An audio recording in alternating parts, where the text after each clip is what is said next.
Baka magulat ka na karamihan sa mga swimming pool ay pwedeng linisin nang hindi kinakailangang alisan ng tubig. Halimbawa, ang isang pool na matagal nang hindi nagamit ay maaaring puno ng algae at bakterya. Pero sundan mo lang ang ilang hakbang para mabilis na luminis ang maruming tubig. Unang hakbang ay magdagdag ng algaecide. Ito ay kemikal na epektibong pumapatay ng algae sa tubig. Sunod, gamitin ang brush para kuskusin ang mga algae sa dingding ng pool. Sa puntong ito, maaaring pansamantalang maging mas berde ang tubig habang nadudurog ang algae at lumulutang sa ibabaw. Ikalawang hakbang ay maglagay ng flocculant. Ang kemikal na ito ay nagpapapilit, clump, sa algae at iba pang dumi para lumubog sa ilalim ng pool. Pagkalipas ng mga 2 araw, lilinaw na ang tubig. Gamitin na lang ang underwater vacuum para alisin ang naipong dumi sa sahig ng pool. Ang makapal na latak na iyon ay binubuo ng patay na algae at bakterya. Panghuli, magdagdag ng disinfectant para patayin ang natitirang bakterya at maiwasan ang pagbuo ng bula. Sa ganitong paraan, magiging ligtas at malinis ulit ang pool, handa na para langoy. Naglalakad ka sa kalsada at biglang may tubo na sumulpot mula sa lupa, nagbubuga ng tubig kung saan-saan. Parang sumabog na water main, di ba? Pero hindi, ito ay tinatawag na horizontal directional drilling, isang makabagong paraan ng paglilibing ng mga tubo sa ilalim ng lupa nang hindi naghuhukay sa ibabaw. Ganito ang proseso. Una, pinaplano ng mga manggagawa ang ruta. Ipinasok ang ulo ng drill mula sa entry point na humihila ng maliit na pilot pipe habang bumabaon ito sa ilalim ng lupa hanggang makarating sa dulo. Pagkatapos, bumabalik ito pataas sa ibabaw at ang dinaanan ay nagsisilbing gabay ng totoong pipeline. Sunod, papalitan ng maliit na drill ng mas malaki at sa likod nito ikinakabit ang aktwal na tubo. Habang hinahatak pabalik ang drill sa parehong daan, maayos nitong hinihila ang tubo papasok sa ilalim ng lupa. Yung tubig na bumubulwak mula sa drill ay hindi tagas.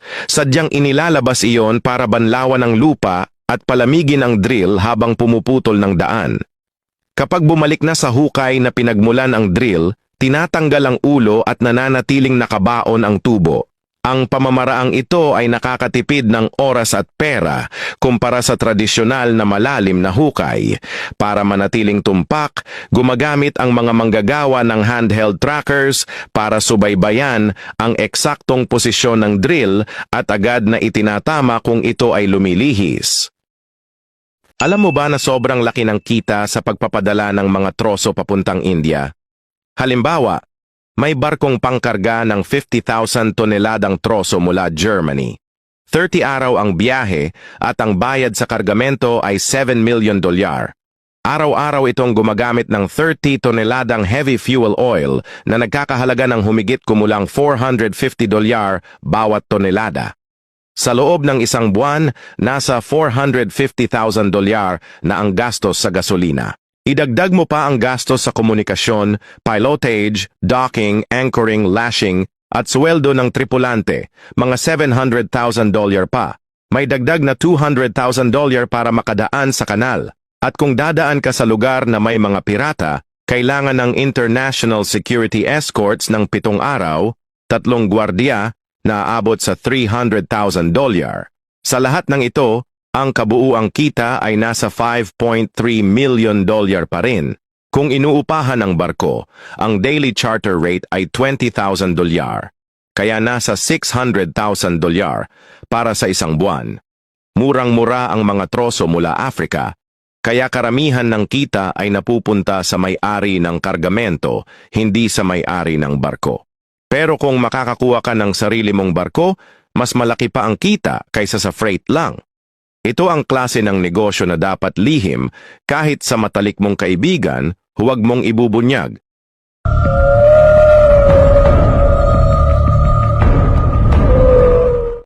Paano kung ang nakikita mo ay hindi lang basta bato, kundi isang 75 milyong taong gulang na fossil ng balyena? Sa Thailand, matatagpuan ang tinatawag na Three Whale Rock Mountain. Sa unang tingin, mistula itong tatlong dambuhalang balyena na lumalangoy sa ibabaw ng kagubatan, isang inang balyena, isang guya, at isang amang tila nagbabantay. Napaka-perpekto ng hugis, may bilugang ulo, makitid na buntot, at mga guhit na wari ipalikpik at mata. Ayon sa mga siyentipiko, gawa lamang ito sa sandstone na hinubog ng milyon-milyong taon.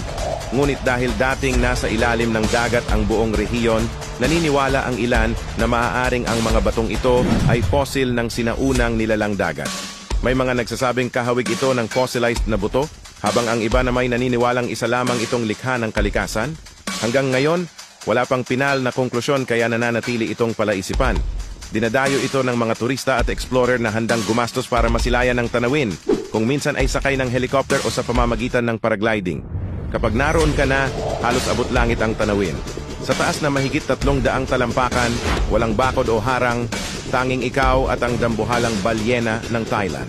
Grabe talaga ang China, handang gumastos ng bilyong dolyar para magtayo ng isang napakalaking tulay diretso sa ibabaw ng dagat ito.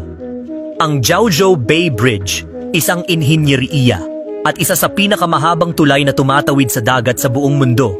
Umaabot ito ng 42.23 km kung saan ang pinakamahabang bahagi ay 25.9 km na nasa ibabaw ng tubig. Ang tulay ay nag-uugnay sa Qingdao at Huangdao District na nagpapabilis ng biyahe sa pagitan ng dalawang lugar. Ito ay dinisenyo upang makatiis sa magnitude 8 na lindol, level 12 na bagyo at bangga mula sa mga barkong may bigat na 300,000 na tonelada.